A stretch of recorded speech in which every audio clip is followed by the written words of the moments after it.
सर्वेभ्यो नमो नमः। प्रिय विद्यार्थियों, आज हम लोग चर्चा करने जा रहे हैं 8th स्टैंडर्ड 8वीं कक्षा के 10वां पाठ नीति नवनीतम की। तो नीति अर्थात होता है पॉलिसी या अच्छी बातें, नवनीतम मलाई। तो जो अच्छी बातें होती है वो मलाई की तरह होती है। जिस प्रकार मलाई बहुत अच्छी होती है, खाने में बहुत अच्छा लगता है, ऐसे जो अच्छी बातें हैं वो भी हमारे जीवन में काम आते हैं। तो आइए देखते हैं नीति नवनीतम।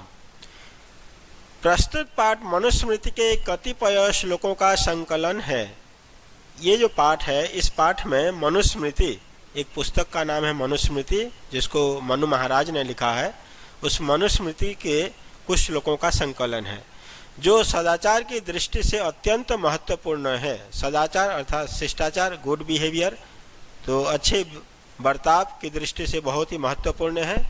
यहाँ माता पिता तथा गुरुजनों को आदर और सेवा से प्रसन्न करने वाले अभिवादनशील मनुष्य को मिलने वाले लाभ की चर्चा की गई है। इन श्लोकों में गुरुजनों तथा माता पिता को आदर और सेवा से प्रसन्न करने पर क्या लाभ होता है उसकी चर्चा की गई है। इसके अतिरिक्त सुख दुख में समान रहना, अंतरात्मा को आनंदित करने वाले कार्य करना तथा इसके विपरीत कार्य को त्यागना और सम्यक विचार उपरांत तथा सत्य मार्ग का अनुसरण करते हुए कार्य करना आदि शिष्टाचारों का उल्लेख भी किया गया है। अर्थात अच्छी अच्छी बातों को अपने जीवन में विचार करके सत्य मार्ग का अनुसरण करते हुए, सत्य मार्ग पर चलते हुए अच्छे कार्य करने की प्रेरणा भी दी गई है। तो आइए देखते हैं प्रथम श्लोक। तो आइए पहले सस्वर वाचन कर लेते हैं। अभिवादनशीलस्य नित्यं वृद्धोपसेविना चत्वारि तस्य वर्धन्ते आयुर्विद्या यशो बलम्। अन्वय को देखते हैं। अन्वय अर्थात पद क्रम, कौन से पद को पहले कर रखना है, फिर दूसरे नंबर पे कौन सा पद रहेगा, मतलब पदों को सीक्वेंस में रखना ही अन्वय कहलाता है। तो नित्यम अभिवादनशीलस्य वृद्धोपसेविनः तस्य चत्वारि वर्धन्ते आयुर्विद्या यशो बलम्। तो मीनिंग समझते हैं। नित्यम प्रतिदिन, रोजाना, डेली। अभिवादनशीलस्य अभिवादन करने वाले की, जो नमस्ते करता है, जो व्यक्ति सभी व्यक्तियों को, अपने से बड़ों को अभिवादन करता है, नमस्ते करता है। वृद्ध उपसेविनः, यहाँ पे संधि विच्छेद है, वृद्ध प्लस उपसेविन। वृद्ध मतलब बड़े बुजुर्ग, उपसेविन मतलब सेवा करने वाले की। तो जो व्यक्ति प्रतिदिन अभिवादन करता है अर्थात अभिवादन करने वाले व्यक्ति की और बड़े बुजुर्गों की सेवा करने वाले व्यक्ति की, तस्य माने उसकी, उसके मतलब किसकी, इस प्रकार के व्यक्ति की। चत्वारि वर्धन्ते, चार चीजें बढ़ती हैं। चत्वारि मतलब चार, वर्धन्ते बढ़ती हैं, चार चीजें बढ़ती हैं। पहली क्या चीज है? आयुहु, इसको संधि विच्छेद कर देंगे तो आयुहु प्लस विद्या। आयुहु उम्र, दूसरी है विद्या, और तीसरी चीज है यश, मतलब नाम रोशन होता है, नाम अपनी प्रसिद्धि बढ़ना, उसी को यश बोलते हैं। और बलम मतलब बल, शक्ति। तो ये चार चीजें बढ़ती हैं, आयु, विद्या, यश और बल।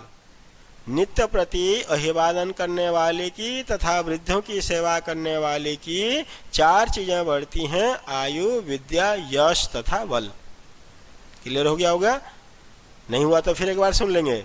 जो व्यक्ति प्रतिदिन अपने से बड़ों को अभिवादन करता है या उनकी सेवा करता है, उसकी चार चीजें बढ़ती हैं, आयु, विद्या, यश और बल। तो आइए संधि विच्छेद वाले शब्द देखते हैं। इसमें तीन शब्द संधि विच्छेद क्या है? वृद्धोपसेविन, वृद्ध प्लस उपसेविन। यहाँ पे वृद्ध ध में अ है, अ प्लस उ इक्वल टू ओ, गुण संधि हो जाती है तो जगह वृद्धोपसेविन।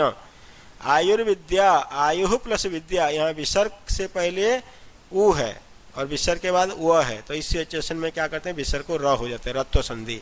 आयुर्विद्या। यशो बलम, यश प्लस बलम, विसर्ग को ओ हो जाएगा, यशो बलम। कठिन शब्द को देख लेते हैं।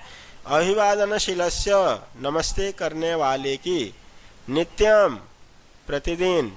वृद्धोपसेविन, बड़ों की सेवा करने वाले की। चत्वारि, चार। वर्धन्ते, बढ़ते हैं। यशो बलम, प्रसिद्धि और बल। बल मतलब बल, यश मतलब प्रसिद्धि या नाम रोशन। तो आइए दूसरा श्लोक देखते हैं।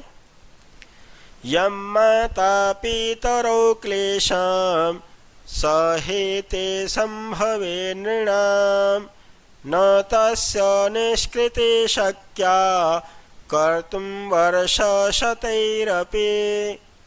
अन्वय देखते हैं। माता पितरो नृणां संभवे यं क्लेशं सहेते तस्य निष्कृतिः वर्षशतैः अपि कर्तुं न शक्या। अब इस अन्वय के हिसाब से हम इसके अर्थ को समझते हैं। माता पितरो, माता पिता, माँ बाप, नृणाम संभवे, मनुष्य के जन्म में या जन्म के समय में, मनुष्य के जन्म के समय में अर्थात अपने बच्चे के जन्म के समय में, यम क्लेशम सहेते, जिस क्लेश को, जिस कष्ट को सहन करते हैं माता पिता अपने बच्चों के निर्माण में या उनके जन्म के समय में जो कष्ट सहन करते हैं, तस्य निष्कृति ही, उसका निवारण या निस्सार, वर्ष शते ही, वर्ष माने साल, शते माने 100, सैकड़ों वर्षों के द्वारा भी अर्थात सैकड़ों वर्षों में अपि भी कर तुम न शक्या, कर नहीं सकते।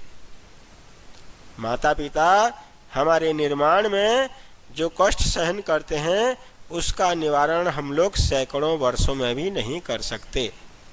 अपने बच्चे के, अपने संतान के निर्माण में माता पिता जो कष्ट सहन करते हैं, जितना दुख सहन करते हैं, उसका निवारण वह बच्चा सैकड़ों वर्षों में भी नहीं कर सकता। तो आइए देखते हैं संधि विच्छेद वाले शब्द। वर्ष शतैरपि, वर्ष शतैः प्लस अपि, विसर्ग से पहले ए की मात्रा है और बाद में अ है तो विसर्ग को र हो जाएगा, वर्ष शतैरपि। शब्दार्थ क्लेशम मतलब दुख, नृणाम मनुष्यों के, निष्कृति है निस्तार या निवारण।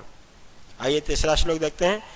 तयोर नित्यम प्रियम कुर्यात् आचार्यस्य च सर्वदा तेष्वेव त्रिषु तुष्टेषु तपः सर्वं समाप्यते।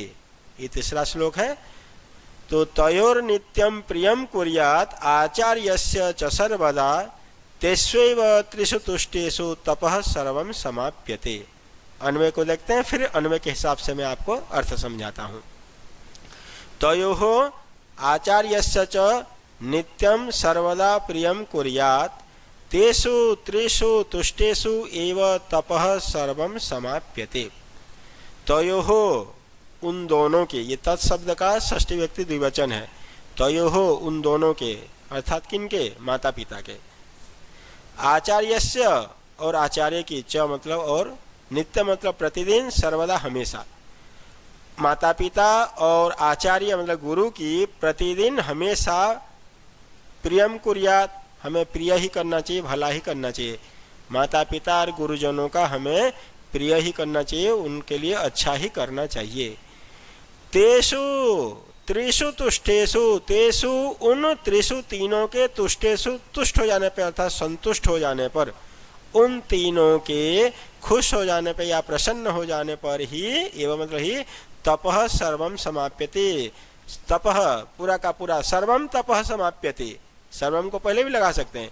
तेषु तुष्टेषु एवं सर्वम तपः समाप्यते, उन तीनों के संतुष्ट होने पर ही पूरी की पूरी तपस्या समाप्त हो जाती है। मतलब फिर से एक बार समझ लेंगे। माता पिता, उन दोनों मतलब माता पिता और आचार्य की प्रतिदिन हमें भला ही करना चाहिए, प्रिय ही करना चाहिए, उनके लिए अच्छा ही करना चाहिए। उन तीनों के संतुष्ट होने पर ही पूरा का पूरा तपः अर्थात पूरी की पूरी तपस्या समाप्यते, संपन्न हो जाती है, समाप्त होती है। संधि विच्छेद वाले शब्द। तयोर नित्यम, तयोः प्लस नित्यम, विसर्ग को र हो जाएगा, तयोर नित्यम। कुर्याद आचार्यस्य, कुर्याद प्लस आचार्यस्य, ये त है, वर्ग का प्रथम अक्षर है, इधर स्वर आ गया तो प्रथम अक्षर के बाद कोई भी स्वर, तीसरा चौथा पांचवा यर ल व ह आने पे पहले को तीसरा हो जाता है तो त को हो जाएगा द। तो कुर्याद आचार्यस्य।